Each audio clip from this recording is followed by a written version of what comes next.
Hey, Chris Liepe here with the Recording Revolution, and I've got the stems for Red Hot Chili Peppers' Give It Away from 1991.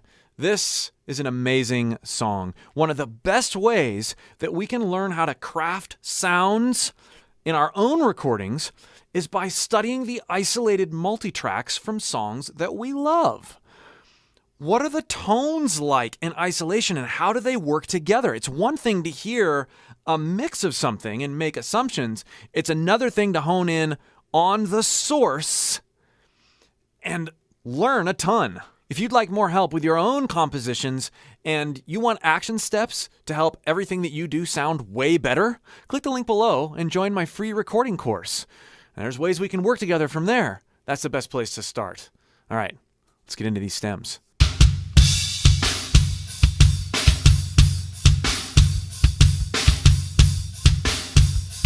Notice how clicky, I hope you're listening in headphones. Notice how clicky this kick is, but also boomy. There's a lot of room around it. They have reverb on it as well.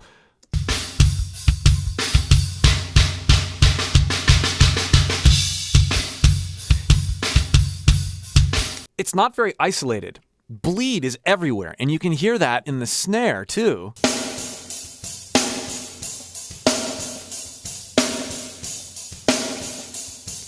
Snare's a bit more isolated, but do not make the mistake of trying to isolate your acoustic drum sounds. Let the bleed work for you. As you EQ, as you work through bringing out different parts of the drum that you like, the bleed can actually be a neat way to augment a spot mic. Listen to the cymbals or overheads.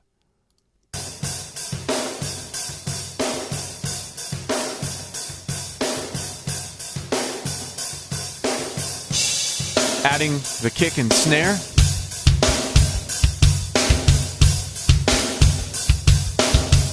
Boom, boom, boom, boom. There's some pitch to that kick, but they're optimizing it within the relationship of the rhythm section.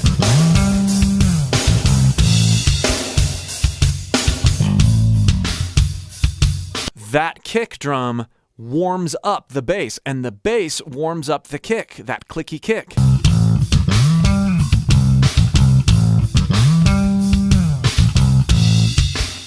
There's actually some overlapping frequencies there, which is really interesting. You know, you're always told when you're EQing to like make pockets, EQ pockets for different instruments.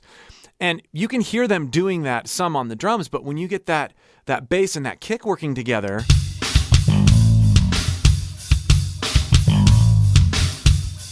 that low mid 250, 300, it's present, not a lot, but it's present in both of those. It doesn't sound like they notched that out. It sounds like they're working together.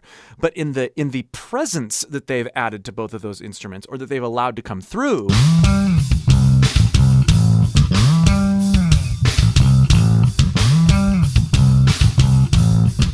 get a really healthy low mid, not a muddy low mid. Really neat. I want to say something else about the snare drum. Listen to the reverb that they've got on it.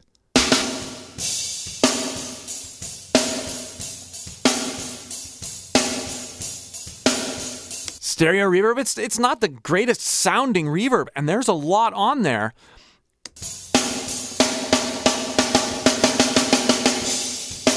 Hear the pre-delay? The pre-delay is helping that snare bite while still being able to fill the space. Always use a little bit of pre-delay on your snare verb.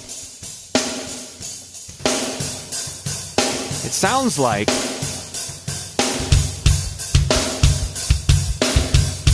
that they're using a specific reverb for the snare and then a global reverb for all the drums. Listen to the kick. There's a shorter verb on there. All right, let's listen to some guitars.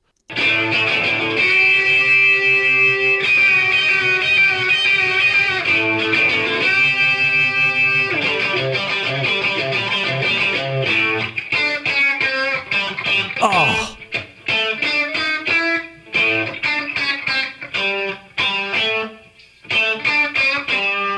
These are actually more overdriven than I thought.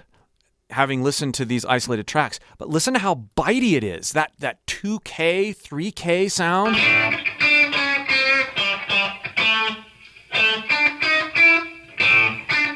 Part of it's the way he's playing. I mean, he's really digging in.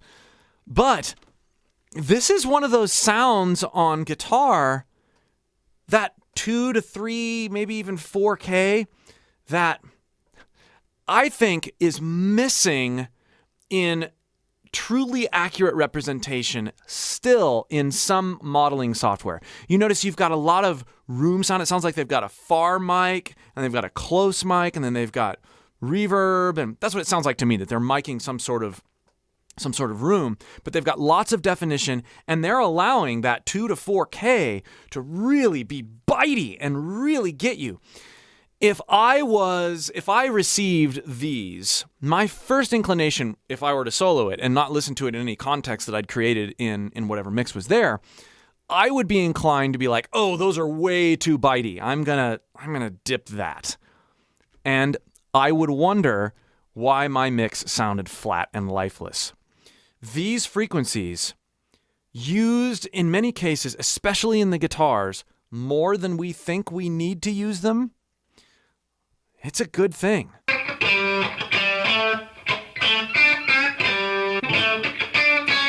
Hear the punch? Maybe that wasn't a punch. Modeling stuff's pretty good. This was recorded in 1991. This was real amps. I love hearing the body and room from a real amp.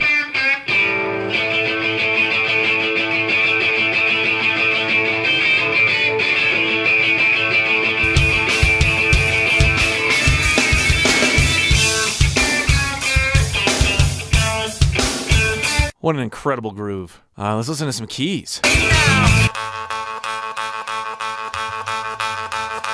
Huh.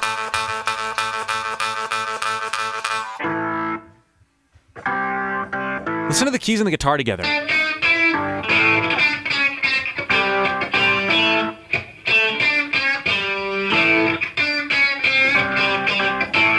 That could very easily just be another guitar line, right? But doing it on the keys gives a really wonderful texture that you wouldn't get if they were just doubling up the guitar. That's awesome too.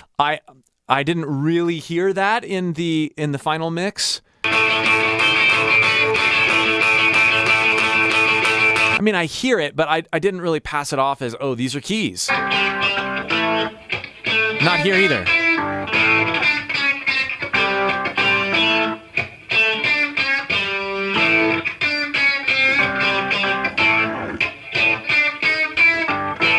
Now, one of the things I love to do is solo vocals with drums, but I want to hear some just regular vocals first, just isolated vocals.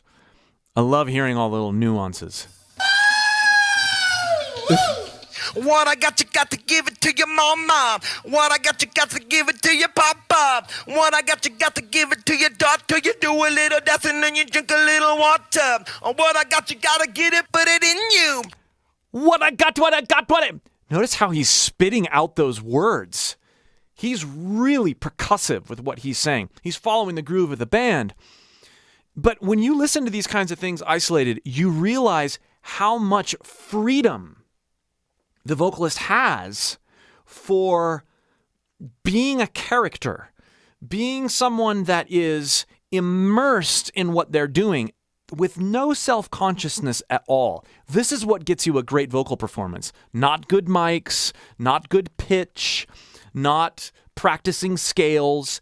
It is being able to immerse yourself in the character. You are a musical actor. Freedom. What I got, you got to give it to your mama. What I got, you got to give it to your papa. Papa, papa. When was the last time you sang, what I got, you got to give it to your papa? And really exaggerated things and vomited out those words and were really percussive. You probably feel like an idiot when you're doing that. Not so with Anthony Kiedis. He doesn't care. He's always a character. He's always a musical actor. All right, let's listen to some drums and vocals together. to your dot, till you do a little dance and then you drink a little water. What I got, you gotta get it, put it in you. What I got, you gotta get it, put it in you. What I got, you gotta get it, put it in you. Feeling with the feeling, don't stop, continue. I realize I don't wanna be a miser. A miser! Look how nasal he is. It's so cool. Again, one of those things that people say, oh, you shouldn't sound nasal. And he's being nasal, and it's awesome. One of the reasons I like listening to drums and vocals is we as vocalists tend to rush. We tend to push the beat when we're singing. And this creates this uneasy feeling, especially when we're trying to be confident and exude character with our voice. But listen to what Anthony's doing here. Rise up, a young blood is the laughing up, rise up. How come everybody wanna keep it like the Kaiser? Give it away, give it away, give it away now. He is behind. He is behind the drums. He is letting those drums lead him, and he's laying back in this wonderful groove. This is mistake number one for bands. They have their pocket wrong. Maybe not necessarily within a particular instrument. Like maybe your drummer's got really good pocket or your guitarist has good pocket or whatever. But when you think about the groove of the Red Hot Chili Peppers and you think particularly about the vocals, those vocals are laying back. In all their complexity and rhythmic playfulness, they are behind the beat. Listen again. Look at me swimming in my ability, dancing down on life with agility. Come and drink it up from my fertility. Blessed with a bucket of luck and mobility. My mom, I love her 'cause she loved me. Long gone at a time when she scuffed me. Feeling good, my brother gonna hug me. Drinking my juice, young love, chug a lug me. So chill and groovy because he's laying behind. Now, if we listen to the guitar and drums relationship,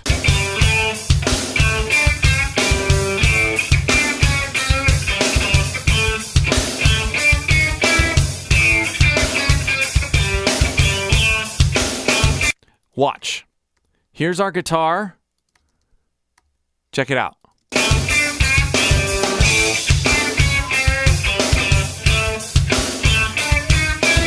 Look at the relationship between the snare and a guitar hit. Here's the snare. Here's the guitar hit right here. Snare is ahead of the guitar. But look at the relationship here between the kick and the guitar. This is really key to understanding pocket. See how the guitar is ahead of the kick, but behind the snare. This is what makes the groove of Red Hot Chili Peppers so good. Their pocket, the guitar, is in between. It is pushing the kick drum, and it is dragging behind the snare. This is incredible to be able to see in these stems because it puts visuals to what you feel when you listen to the song.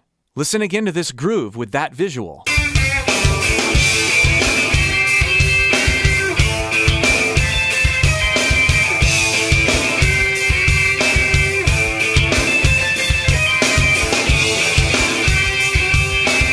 You don't have any uneasiness as you're listening. You just fall into this groove because that guitar is in that pocket between the kick and the snare. Let's listen to some of these fun backing parts here.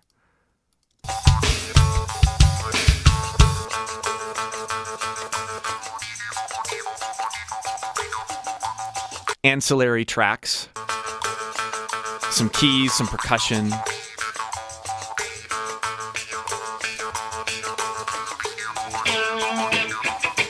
Guitar overdubs.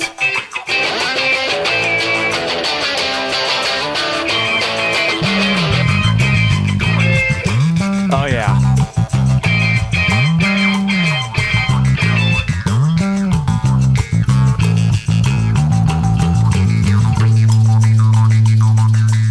Give the bass a little bit more love here. Check this out. If we go here and we look at the bass pocket,